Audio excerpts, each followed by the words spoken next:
नमस्कार विद्यार्थी मित्रांनो, स्पर्धा परीक्षेच्या दृष्टीने महत्त्वपूर्ण असलेल्या प्रश्नांची सिरीज आपण चालू केली आहे। या आधीचे व्हिडिओ जर तुम्ही पाहिले नसतील तर डिस्क्रिप्शनमध्ये लिंक दिली आहे, तिथे क्लिक करून पाहू शकता। चला तर व्हिडिओला सुरुवात करूया। आजचा पहिला प्रश्न आहे, क्षेत्रफळाच्या दृष्टीने महाराष्ट्राचा भारतात कितवा क्रमांक लागतो? क्षेत्रफळाच्या दृष्टीने महाराष्ट्राचा भारतात कितवा क्रमांक लागतो? तर पर्याय क्रमांक 2 योग्य आहे, तिसरा क्रमांक लागतो। तर पहिला क्रमांक कोणाचा लागतो? तर राजस्थानचा पहिला क्रमांक लागतो। दुसरा क्रमांक कोणाचा लागतो? तर MP मध्य प्रदेशचा दुसरा क्रमांक लागतो। तिसरा क्रमांक हा आपल्या महाराष्ट्राचा लागतो आणि चौथा क्रमांक हा UPचा लागतो। क्षेत्रफळाच्या दृष्टीने हे क्रमांक लागतात। पुढील प्रश्न पाहूया। दुसरा प्रश्न, महाराष्ट्राची सर्वाधिक सीमा कोणत्या राज्याशी संलग्न आहे? महाराष्ट्राची सर्वाधिक सीमा कोणत्या राज्याशी संलग्न आहे? तर इथे पर्याय क्रमांक 2 मध्य प्रदेश या राज्याशी सर्वाधिक सीमा आपण शेअर केलेली आहे। तर पर्याय क्रमांक 2 हे योग्य उत्तर आहे। पुढील प्रश्न 3 नंबरचा प्रश्न, महाराष्ट्राच्या पश्चिमेस काय आहे? महाराष्ट्राच्या पश्चिमेस काय आहे? तर महाराष्ट्राच्या पश्चिमेस अरबी समुद्र आहे। पर्याय क्रमांक 1 योग्य आहे। पुढील प्रश्न 4 नंबरचा प्रश्न, महाराष्ट्रात किती प्रशासकीय विभाग आहेत? महाराष्ट्रात किती प्रशासकीय विभाग आहेत? तर पर्याय क्रमांक 4 हा योग्य आहे, 6 इतके प्रशासकीय विभाग आहेत। तर ते कोणते कोणते आहेत? तर पहिला आहे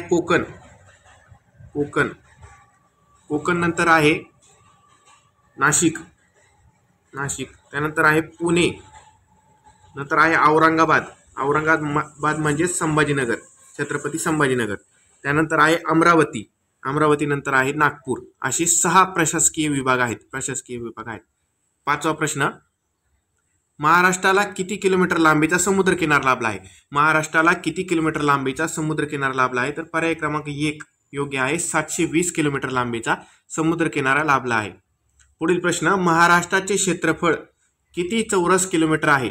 महाराष्ट्राचे क्षेत्रफळ किती चौरस किलोमीटर आहे? तर 3,07,713 म्हणजे पर्याय क्रमांक 2 हा योग्य आहे, 307,713 ही ट्रिक आहे, लक्षात ठेवू शकता, 307,713। पुढील प्रश्न 7 नंबरचा प्रश्न, मराठवाड्यात एकूण किती जिल्हे आहेत? मराठवाड्यात एकूण किती जिल्हे आहेत? तर पर्याय क्रमांक 2 योग्य आहे, तर 8 जिल्हे आहेत, एकूण 8 जिल्हे आहेत मराठवाड्यात। पुढील प्रश्न 8 नंबरचा प्रश्न, खालीलपैकी कोणत्या राज्याची सीमा महाराष्ट्राला लागून नाही? खालीलपैकी कोणत्या राज्याची सीमा महाराष्ट्राला लागून नाही हे विचारलंय। मध्य प्रदेश सीमा महाराष्ट्राला लागून आहे, तेलंगणाची आहे, गुजरातची आहे, पण आंध्र प्रदेश या राज्याची सीमा महाराष्ट्राला लागून नाही, म्हणजे पर्याय क्रमांक 4 योग्य आहे। पुढील प्रश्न 9 नंबरचा प्रश्न, दादरा नगर हवेली आणि दीव दमण हा संघ राज्य प्रदेश महाराष्ट्राच्या कोणत्या दिशेला आहे? महाराष्ट्राच्या कोणत्या दिशेला आहे? तर दादरा नगर हवेली व दीव दमण हे महाराष्ट्राच्या वायव्य भागात आहे। 10 नंबरचा प्रश्न, रत्नागिरी जिल्ह्याचे विभाजन करून सिंधुदुर्ग जिल्ह्याची निर्मिती कधी केली गेली? रत्नागिरी जिल्ह्याचे विभाजन करून सिंधुदुर्ग जिल्ह्याची निर्मिती कधी केली गेली? 10 नंबर प्रश्नाचं उत्तर आहे 1 मे 1981 ला रत्नागिरीमधून सिंधुदुर्ग वेगळा झालाय।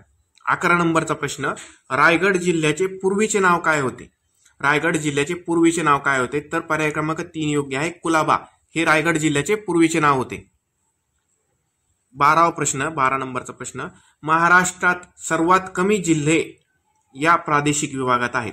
महाराष्ट्रात सर्वात कमी जिल्हे या प्रादेशिक विभागात आहेत। तर महाराष्ट्रात सर्वात कमी जिल्हे हे खानदेशामध्ये आहेत। खानदेशात फक्त 3 जिल्हे आहेत, खानदेशमध्ये 3 जिल्हे येतात। हे कोकण जे आहेत, या कोकणामध्ये 7 जिल्हे येतात। त्यानंतर मराठवाड्यामध्ये 8 जिल्हे येतात। त्यानंतर आपण जर प्रशासकीय विभाग अजून दुसरे प्रादेशिक विभाग जर धरले, विदर्भामध्ये 11 जिल्हे येतात।